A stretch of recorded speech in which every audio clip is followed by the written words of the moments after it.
Boa noite a todos, sejam bem-vindos. É uma alegria nós estarmos reunidos aqui neste momento tão especial. E como sempre fazemos na abertura dos nossos trabalhos, nós fazemos a oração, que é justamente o momento que nós nos conectamos com a espiritualidade maior, buscando a inspiração, buscando o auxílio necessário.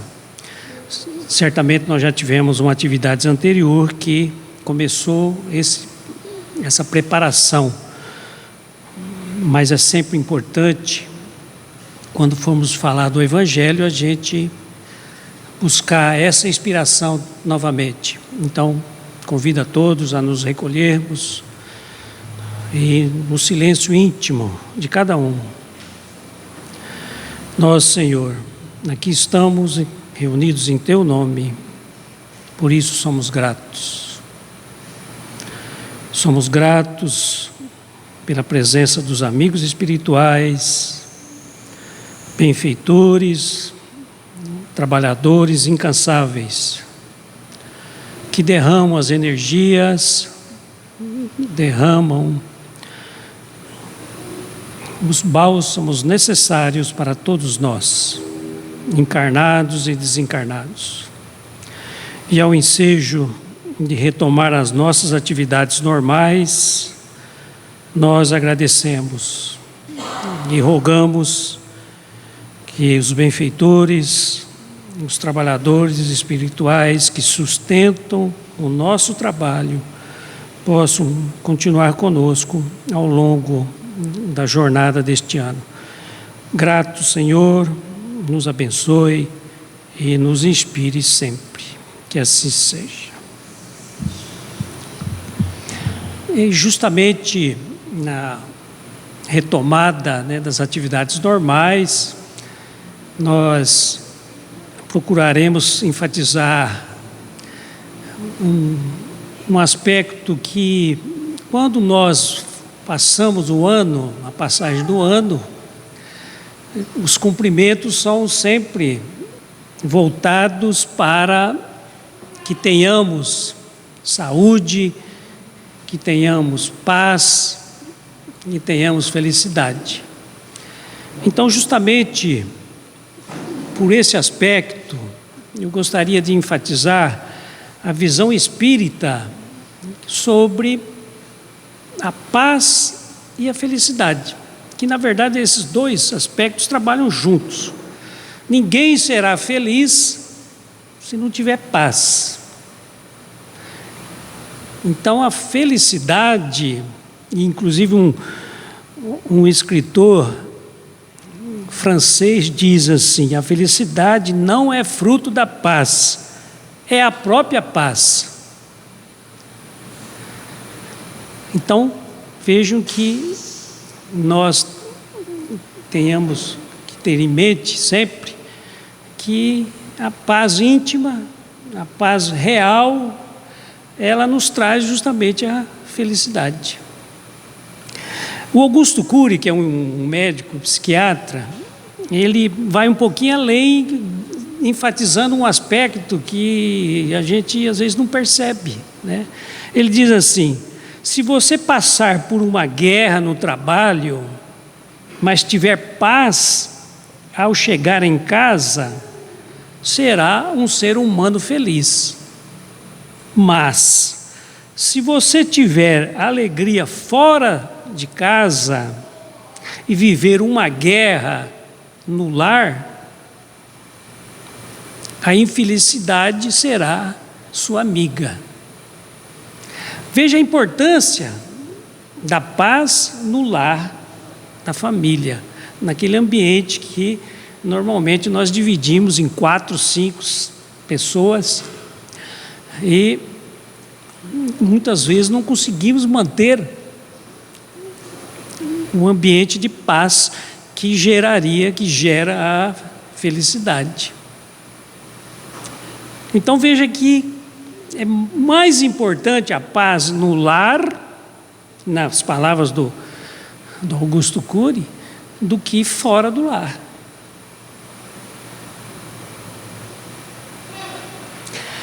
E a reflexão do Evangelho, propriamente, eu fiz essa introdução para a gente sintonizar justamente esses dois aspectos da paz e da felicidade. Eu faço das palavras de Jesus, quando ele diz que deixo-vos a paz, dou-vos a minha paz, não a dou como o mundo, não se perturbe, nem se atemorize o vosso coração. Palavra de Jesus em João 14, 27. Então todos nós desejamos a paz, todos nós desejamos felicidade.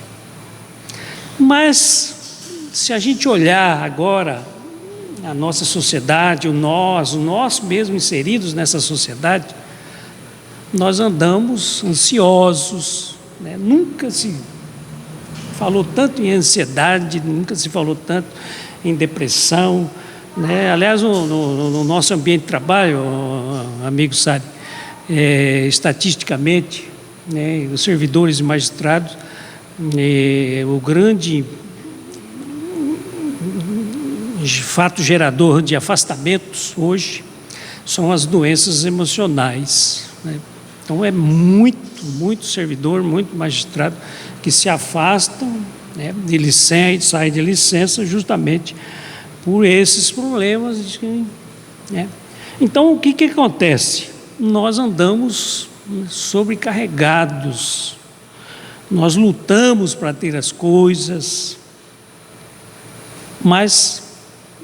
e às vezes até conquistamos as coisas materiais, mas isso não quer dizer que será sinônimo de paz e de felicidade. Essas conquistas às vezes são passageiras, elas trazem uma alegria momentânea no momento da conquista, mas depois ela se perde justamente nas nossas fixações mentais, né? Então, como que a gente vai, né, buscar, agora trazendo para a nossa realidade, alguns aspectos que possam demonstrar de fato concreto, que a gente possa colocar na nossa vivência, no nosso dia a dia, para que possamos trabalhar um pouquinho mais de forma harmônica, em casa, onde a gente estiver, né?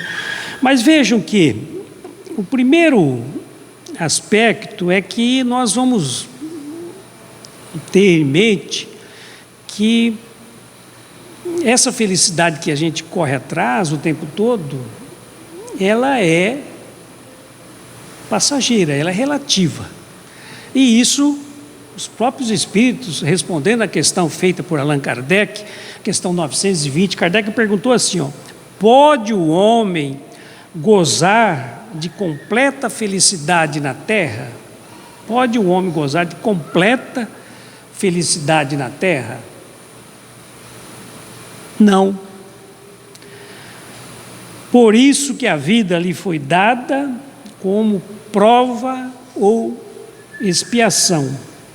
Dele, porém, depende a suavização de seus males e ser tão feliz quanto possível na terra. Então veja, no primeiro momento, os benfeitores responderam à indagação de Allan Kardec que nem adianta nós ficarmos esperando a felicidade absoluta, a felicidade completa. Por quê? Porque nós estamos inseridos em um planeta ainda de provas e expiação, ou seja, o nosso nível evolutivo é ainda lá no começo da evolução. Nós estamos galgando os primeiros degraus da evolução. Então, nossas relações no dia a dia são permeadas justamente por essas dificuldades. Por quê? Porque ninguém ainda é perfeito. Tem os seus males, suas dificuldades, suas vicissitudes, seus empeços, ou seja, os embaraços. Então nós vamos Querem um casamento feliz, absoluto? Case com alguém que é perfeito. Não vai encontrar. Então, pode ter certeza que no nosso lar, no nosso ambiente, dentro do possível, nós podemos amenizar as dificuldades, os choques, os embates. Mas haverá situações de dificuldade, haverá situações que demandarão justamente a renúncia, o ceder, a conversa, o diálogo e tudo mais, né? Então vejam, mas os Espíritos nos dão um caminho dizendo o seguinte: depende de cada um de nós suavizar essas dificuldades. Agora vamos ver então o que é que nós podemos fazer de prático para suavizar, ter um pouco de paz, ter a felicidade relativa. O primeiro aspecto eu extraí de uma mensagem de Chico Xavier, que ele nos dá uma orientação preciosa para nós que buscamos a paz, para nós que buscamos a felicidade. Chico Xavier diz o seguinte, está nesse livro aqui, ó, que chama inclusive Feliz, né? Ou seja, o livro já é próprio, né? Aprendi a deixar os dias mais simples, mais leves. Comecei a acreditar que ser feliz é descomplicar a vida pelo lado de dentro. Veja que interessante. Primeiro, o aspecto que eu enfatizo aqui é o Chico, né, com toda a sua sabedoria, a sua capacidade mediúnica, o seu trabalho, 400 livros, mais de 400 livros publicados, a sua humildade de dizer que está aprendendo, ou seja, eu aprendi. Então, ele passa para nós a necessidade de nós aprendermos também. Aprender como conquistar a serenidade, como conquistar a paz. Aprendi a deixar, ou seja, aprendi que os meus dia a dia, ele pode ser mais simples e suaves, mais leves, né? Então veja que interessante. É tão bom se relacionar com uma pessoa que a gente fala, essa pessoa é leve, essa pessoa é simples, porque até os espíritos, quando nós fomos criados, nós já tivemos essa característica, né? Nós fomos criados com essas características. A simplicidade foi parte da nossa criação, só que com o passar do tempo, nós fomos nos tornando criaturas complicadas. Nós fomos desviando do caminho da simplicidade e fomos nos complicando, tornando pessoas complexas.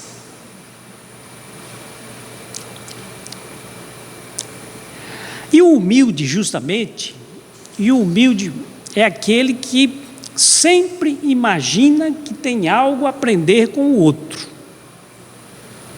O orgulhoso, ao contrário, ele acha que já sabe tudo, que o outro não tem nada mais para lhe ensinar, ou seja, o copo do orgulhoso já está cheio, não cabe mais nada.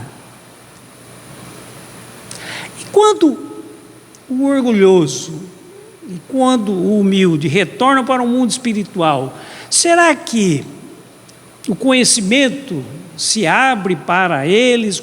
Como que é o retorno ao mundo espiritual? Essa pergunta Kardec fez na questão 238.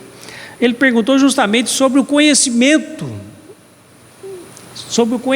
dos espíritos inferiores, que é o orgulhoso, e dos espíritos superiores, aquele que já adquiriu um padrão elevado moralmente. E os espíritos responderam assim: Quanto mais se aproximam da perfeição, tanto mais sabem. Ou seja, na evolução espiritual, nós crescemos no conhecimento, na sabedoria e também no nosso aspecto moral. Vamos nos tornando cada vez criaturas melhores. Cada vez vamos deixando para trás os vícios, as dificuldades e vamos avançando. Então, quanto mais se aproximam da perfeição, tanto mais sabem. Se são espíritos superiores, sabem tudo. Os espíritos inferiores são mais ou menos ignorantes acerca de tudo. Ou seja, nós ainda podemos afirmar, encarnados, e depois que retornarmos para o mundo espiritual, nós somos mais ou menos ignorantes acerca de tudo. Temos pouco conhecimento ainda a respeito da realidade do mundo. Realidade do espírito, a realidade da essência da vida, né? Então, vejam a importância dessa fala de Francisco Cândido Xavier, quando ele nos alerta para a necessidade da gente aprender e ter a simplicidade e leveza no nosso trato, no nosso dia a dia. E o poeta gaúcho, em homenagem ao nosso amigo e nossos amigos gaúchos aqui, ele diz o seguinte: Mário Quintana diz assim, eu achei fabulosa a definição que ele deu para simplicidade e leveza. Ele diz assim: tudo o que é belo tende a ser simples. Tudo que é belo tende a ser simples. Simplicidade é um conceito que nos remete ao estado mais puro da realidade. A semente é simples porque não se perde na tentativa de ser outra coisa. Ela é o que é. Não desperdiça seu tempo querendo ser flor antes da hora. Cumpre o ritual de existir, compreendendo-se em cada etapa. A simplicidade é uma forma de leveza. Nas relações humanas, ela faz a diferença. Veja só, a leveza, a simplicidade faz a diferença nas nossas relações, no nosso dia a dia. O cultivo da simplicidade tem a facilidade de tornar leve o ambiente em que se vive. Não cria confusão por pouca coisa. Não coloca a sua atenção no que é acidental, mas prende os olhos naquilo que verdadeiramente vale a pena. O que Mário Quintana quis dizer nessas palavras muito bem articuladas é justamente isso, né? Que aquela pessoa que é leve, que é simples, ela não é complicada, não fica querendo ser o que não é. Ela prende a sua atenção naquilo que é essencial, naquilo que é importante. Não cria confusão por pouca coisa. Será que a gente conhece alguém que por qualquer coisa arruma confusão? Não é simples nem leve a pessoa que é desse jeito. Porque a pessoa que é simples e que é leve, ela não arruma confusão por qualquer coisa. Ou seja, ela aproveita o tempo com coisas importantes, com coisas essenciais, né? Certa vez, um psiquiatra francês disse, respondendo à seguinte indagação: que conselho o senhor daria? O repórter perguntou para ele: que conselho o senhor daria para a pessoa gozar uma relativa paz e felicidade? Ele respondeu: relativize as coisas, diminua o tamanho das coisas, diminua a importância que muitas vezes damos a certas coisas, acontecimentos, principalmente aos fatos negativos que nos ocorrem. O que ele está falando? Simplicidade, leveza e descomplicação. Ou seja, esse psiquiatra francês está repetindo a receita de Chico Xavier. simplicidade, leveza e descomplicação no trato nas relações. Mas podemos falar mais alguma coisa, além dessa colocação de Chico Xavier. Nós podemos também ainda acrescentar como uma orientação prática para o nosso dia a dia, o seguinte: seja um pacificador.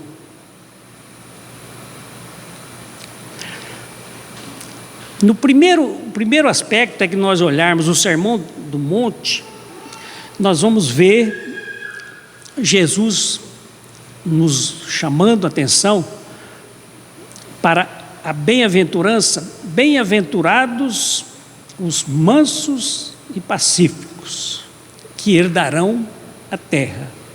Ou seja, os brandos de coração, diz Jesus, herdarão a terra. Mas logo após, dois versículos para frente, Jesus diz assim: bem-aventurados os que promovem, os pacificadores, ou seja, os que promovem a paz, pois eles serão chamados de filhos de Deus. Veja que uma coisa é ser pacífico, ser brando. Algo mais é ser pacificador. O primeiro, brando e pacífico, é aquele que já não usa mais a violência nas suas relações. Já se relaciona com brandura, já se relaciona com mansuetude. Mas veja que a proposta é para dar um passo à frente. A proposta é nós lembrarmos da oração de Francisco de Assis, São Francisco de Assis, quando ele diz: Senhor, fazei de mim instrumento da tua paz, da vossa paz. Veja que aqui, esse pacificador, ele é um agente ativo, ele é um agente que promove a paz aonde ele estiver. Ele não apenas é pacífico, manso, brando, mas ele é um agente que, aonde houver tristeza, ele leva alegria. Onde houver discórdia, ele leva a união. Onde houver o ódio, ele leva o amor. Ou seja, ele é um agente, um instrumento que modifica o ambiente negativo que está. Então, a primeira foi justamente a colocação que Chico fez, Chico Xavier. A nossa segunda é essa: seja um pacificador, para que você possa, influir positivamente em todos os ambientes que se estiver, buscando que a paz se estabeleça, que a concórdia se estabeleça. O terceiro aspecto: perdoar as ofensas. Perdoe.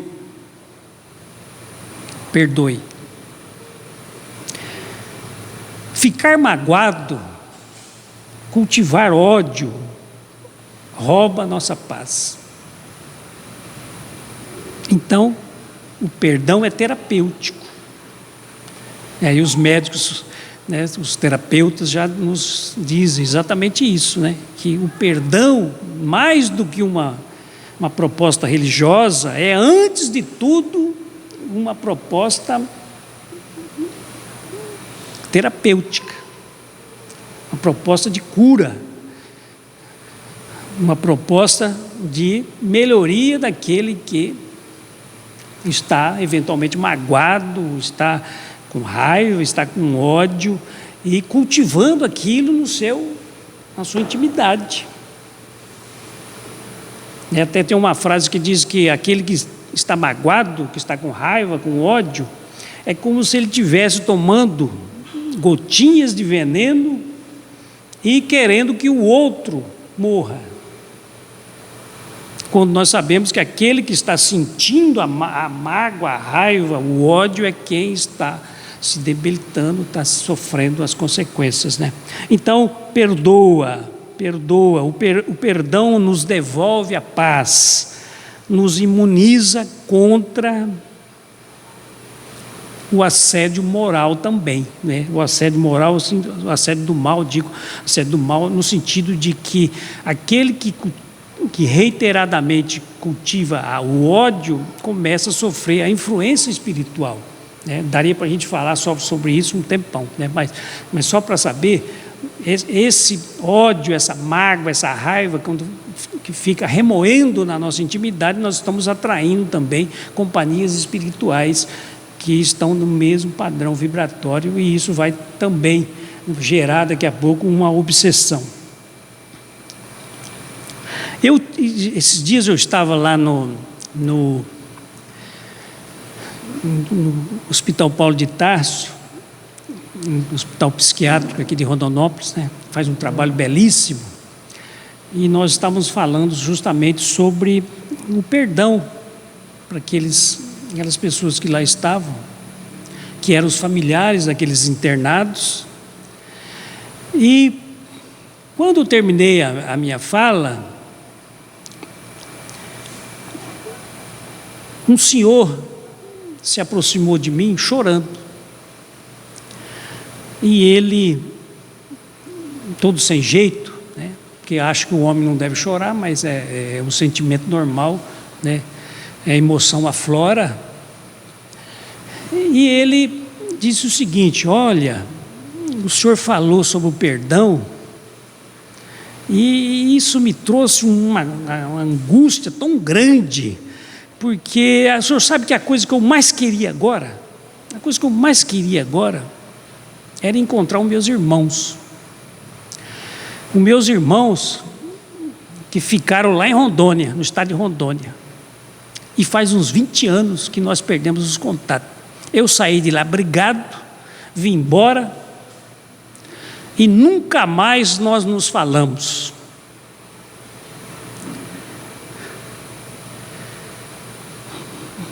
Veja que esse senhor, durante esse tempo todo, certamente, ele cultivou isso dentro dele, ou a culpa, porque às vezes a culpa é um pouco diferente da mágoa. A culpa é quando você se sente que você fez algo errado, prejudicou alguém, e não devia ter feito isso, não devia ter agido assim, começa a sentir aquilo. E aí entra o auto-perdão, ou seja, você se perdoar, você mesmo se perdoar. Perdoar assim, errei porque ainda não estou em condição de acertar tudo. E ele então, certamente, durante todo esse tempo ficou cultivando essa dor do esgarçamento da relação com os irmãos, né? Mas aí, claro, a gente conversou e orientei ele no sentido de que é possível. Hoje as comunicações são tão fáceis, né? Entrar em contato, enfim, né? Não sei se ele fez justamente isso, mas veja a importância do perdão. Às vezes está falando sobre o perdão, a pessoa desperta para um acontecimento da vida que ficou ali registrado na intimidade e está precisando ser resolvido. E o perdão é o abraço, é a hora de solucionar isso. Outro aspecto que nós poderíamos acrescentar é justamente o seja justo. O profeta Isaías diz assim: o fruto da justiça será a paz. O fruto da justiça será a paz. E a obra da justiça consistirá na tranquilidade e na segurança para sempre. E, ao inverso, nós podemos dizer, a injustiça retira a tranquilidade e a paz de qualquer um. Ninguém consegue efetivamente ser feliz se tem consciência que prejudicou ou lesou alguém. Uma hora, um momento da sua existência, como diz no Evangelho, o galo vai cantar, ou seja, a nossa consciência vai chamar atenção, porque nós precisamos reajustar. Há uma necessidade inevitável de reajuste. Algum momento nós vamos ser chamados ao acerto de contas. Não propriamente com a pessoa que nós prejudicamos, mas com a própria vida, com o próprio universo. Então, ser justo no sentido das nossas relações.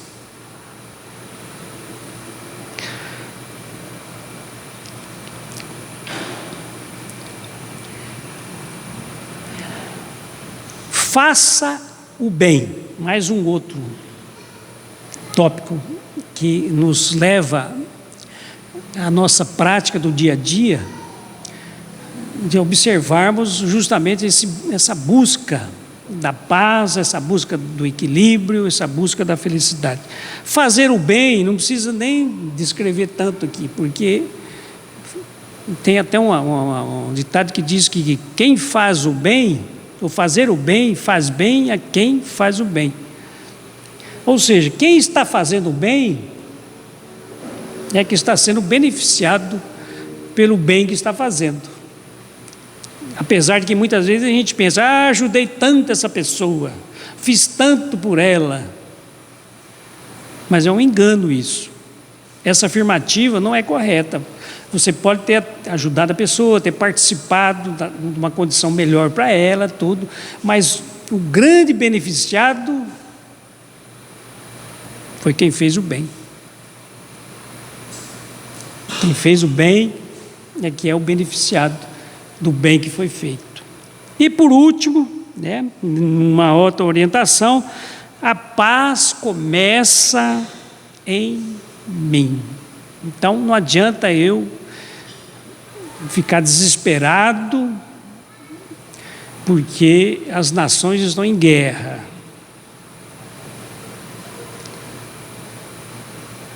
A paz começa em mim.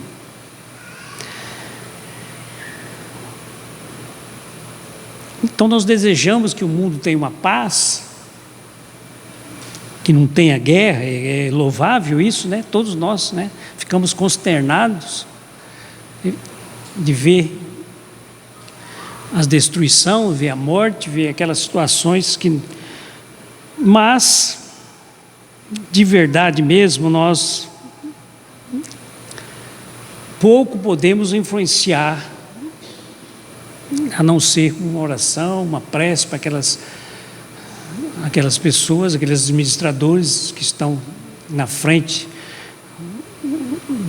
dessas guerras e aqueles que estão padecendo o sofrimento, né? Porque o nosso raio de ação, ele tem um limite. O nosso raio de ação tem um limite. Então não adianta eu ficar muito preocupado com as guerras entre as nações e esquecer as dificuldades, ou até às vezes guerras, entre aspas, dentro do lar, no local de trabalho, na rua. Então essa guerra que nós precisamos resolver é justamente da forma da nossa reação. O que nós recebemos e o que nós fazemos com o que recebemos. O cantor Nando Cordel, ele diz assim num pedaço da música: a paz do mundo começa em mim. Se eu tenho amor, com certeza sou feliz. Se eu faço bem ao meu irmão, tenho a grandeza dentro do meu coração.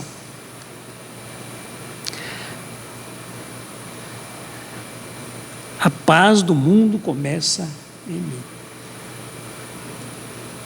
Então, para modificar o ambiente no lar, primeiro eu preciso modificar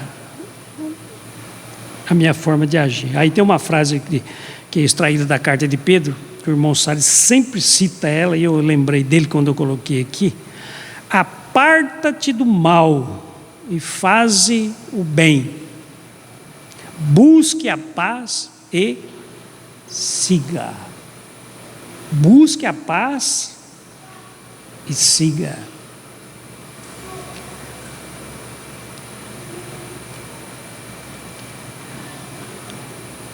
Então, meus amigos, parece que é difícil, né? Parece que é complicado. Mas, se nós fizermos a proposta de devagar, porque a natureza não dá salto, devagar, começamos a examinar as nossas relações, a nossa forma de agir, os nossos pensamentos, as nossas atitudes, e verificar o que é que eu posso melhorar nessas atitudes, o que é que eu posso melhorar nos meus pensamentos, o que é que eu posso substituir. Nós vamos conseguir avançar devagar, gradativamente. E aí eu vou só dar a última frase em homenagem aos nossos amigos Harold e André, que são médicos, de uma médica que eu sou fã número 1 dela, que é a Ana Cláudia Arantes, que é uma tratadora, né, cuidadora de pacientes terminais. E ela coloca assim: para sermos vitoriosos na nossa jornada, é necessário aprender a não ganhar sempre. Perder nosso apego pela tristeza do fracasso é um bom caminho de vitória.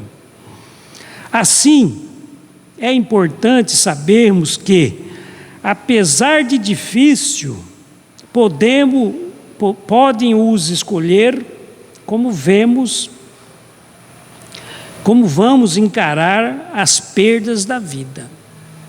Ela está falando aqui das perdas, porque nós o tempo todo temos perdas, né? Perdas, né? Então, como é que nós vamos encarar essas perdas? Aí ela complementa, diz: se vamos fazer isso com um sofrimento eterno ou com a gratidão. Veja que ela propõe nós fazermos uma inversão. O meu pai faleceu com 91 anos.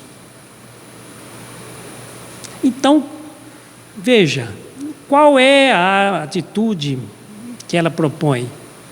Manifestar a Deus, claro, o choro, a tristeza, mas ela diz para isso que não seja eterno. Mas a gratidão, Senhor, pelo convívio durante tanto tempo, por tudo que Ele fez de bom.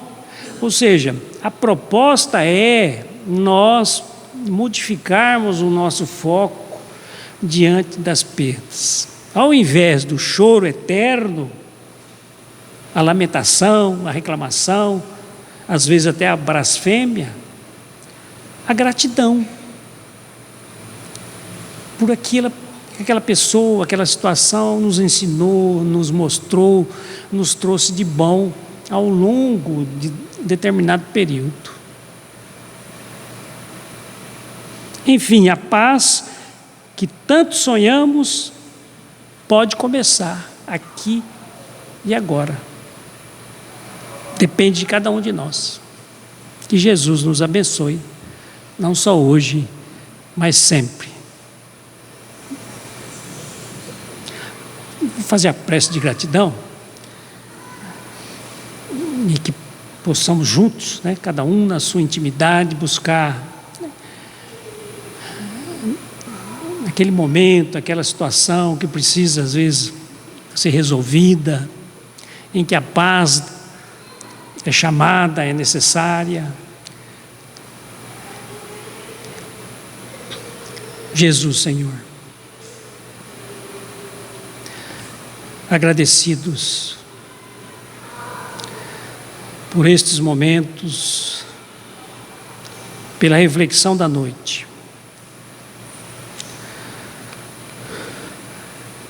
pela presença amorosa, dos nossos benfeitores, que nos acolheram, que nos assistiram e que derramaram as bênçãos necessárias para cada um de nós. Que possamos voltar aos nossos lares, Senhor, fortalecidos, inspirados a buscarmos em Ti o socorro necessário nas necessidades do nosso dia a dia. Abençoe os trabalhadores, abençoe, Senhor, os nossos familiares, nos abençoe, não só hoje, mas sempre. Que assim seja.